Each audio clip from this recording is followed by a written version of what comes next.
Hey guys, I got a sort of a different video for you guys today. Um, Basically, as you know, I've been slowly getting ESO fever again. Uh, it's my dude. He's he's very duty. Uh, yeah, but basically the video today. Oh, I can level up an attribute. Basically, the video today is focusing on uh, should you get uh, ESO Plus up here in the. I'm being attacked by a wolf. What a stupid wolf. Dumbass.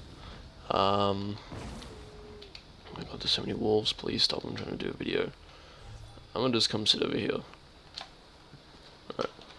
So basically, this video is here to say, should you, as an ESO player, get ESO Plus? Basically here to talk about, yes or no, the benefits or the what's the opposite of benefits? Non-benefits. I don't know. But yeah. So the benefits are not benefits of having ESO Plus, and well, I mean, yeah, you can just read all the benefits here. I'll read them out now. You get full access to all the DLC. That's useful. Crowns to spend in the crown store, useful. Access to the craft bag is something I would like to talk about, so I'll get back to that in a second. Access to costume dyeing at dye stations, that's pretty cool. 2 times bonus to allowable furnishings and collectibles and player housing. Not really useful unless you're like one of those house nuts. 10% bonus to experience point gain, useful. 10% bonus to crafting inspiration gain, useful. 10% bonus to trait research time, useful. 10% bonus to gold acquisition, useful. So basically, I'll start off with the yes or no's. Should you get ESO Plus? I like to use these terms. They come up often in different videos. But if you're a casual player, yeah, it's just a casual player. Uh, no. And then yes. And I'll explain what that means. So basically, I'd recommend not getting it. If you're a casual player, you bought this game, your end goal is just to get to, let's say max level, so level 50. So you finish all of your, like I'm here, you'll finish all of your faction content, and then you'll head to Cold Harbor, finish that up, and you're done. And if you're just gonna do that, then honestly, I wouldn't recommend getting ESO Plus. It seems like you'd have better things to spend on.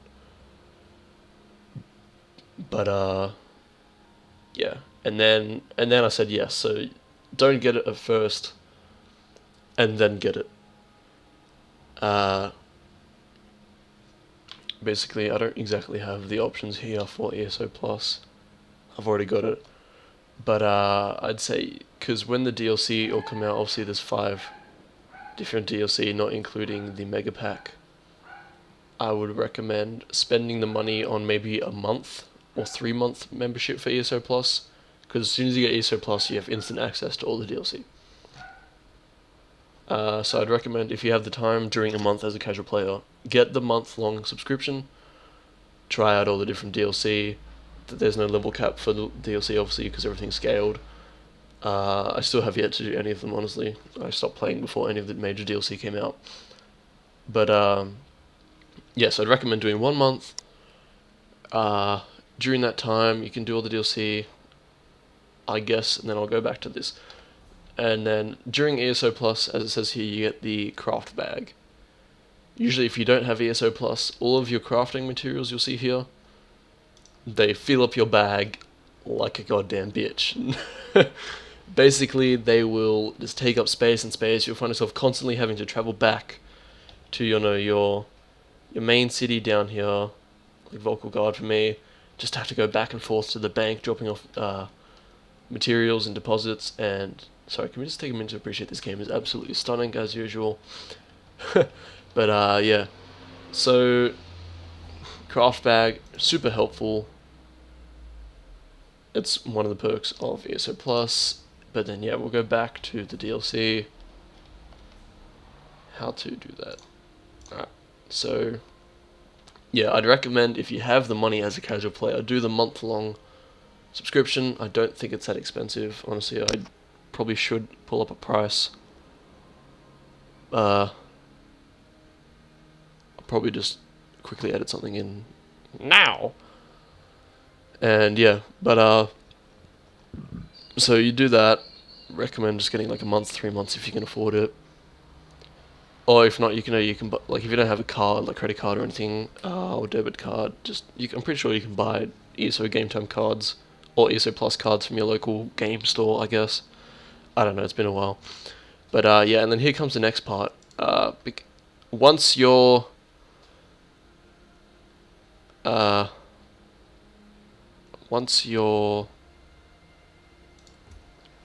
membership, I guess, runs out, I would recommend buying the 4 DLC Mega Pack. And then also buying Shadows of the Hist.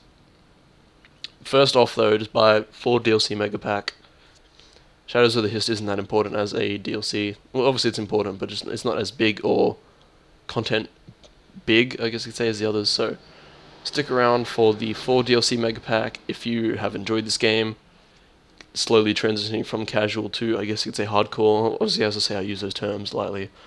So if you're transitioning from the casual, you've gotten your month or 3 months, and you want to play more, I'd recommend buying the DLC Mega Pack. Just so, obviously, if you feel like leveling other characters, you don't have to constantly keep renewing your ESO Plus subscription. Personally, myself, I just get the 180-day ESO Plus subscription. I can afford it. I like the crowns you get. I just like the benefits of having to not refresh or renew a subscription for 6 months or whatever. So yeah, it's just personal opinion. But yeah, so I'd recommend, I'll pull up the Crown Store thing now in just a quick edit.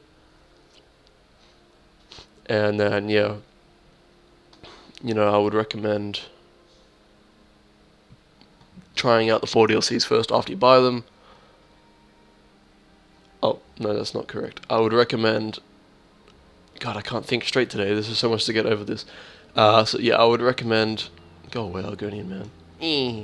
I would recommend just trying out the DLC, and then buying them. Obviously buying Shadows of the Hist as well. It's got great dungeon content, great racial stuff, all that stuff. And then, basically the reason why I'm doing this video now is...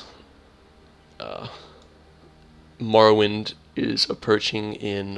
It's February now. Morrowind is approaching in... June, July, so 4 or 5 months. That's, in the grand scheme of things, that's quite soon. If you're a hardcore, once again I use that term lightly, player, this video obviously doesn't apply to you. But yeah, personally, I'd recommend doing the 1 month ESO subscription, buying a DLC, all that stuff, but then roughly a few days before Morrowind comes out, I would suggest renewing your ESO Plus subscription, just in case there's any hidden things they haven't mentioned yet in Morrowind, like, ESO Plus players will be able to get something nice. So if you are a new player coming into Morrowind, or you want a new experience or something in Morrowind, you'll be off to a nice start, I guess you could say. And yeah, of course, obviously you can buy a crown, stuff like that. You have access to all this cool stuff. You can buy houses. Basically, ESO Plus is, I guess you could say, pay to win. As I said before, you do get the experience point gain. 10%'s not much in the grand scheme of ESO. But yeah, essentially it's pay to win. Once you stop leveling up majorly, it essentially just becomes a, like a visual item effect. Like you can buy upgrades for, you can get the Imperial Edition or whatever. You can get crown crates to get cool mounts and stuff, furniture, all that stuff. But yeah, hopefully if you've ever had doubts about ESO Plus, this video has settled your doubts. And as usual, leave a like or join the comments down below if you've got your own opinion or you just want to say something. If you enjoyed the content I've been making, leave a subscribe. That'd be hella cool. And as usual, I've been the Only Epic Potato. Thanks for watching, guys. I'll see you guys next time.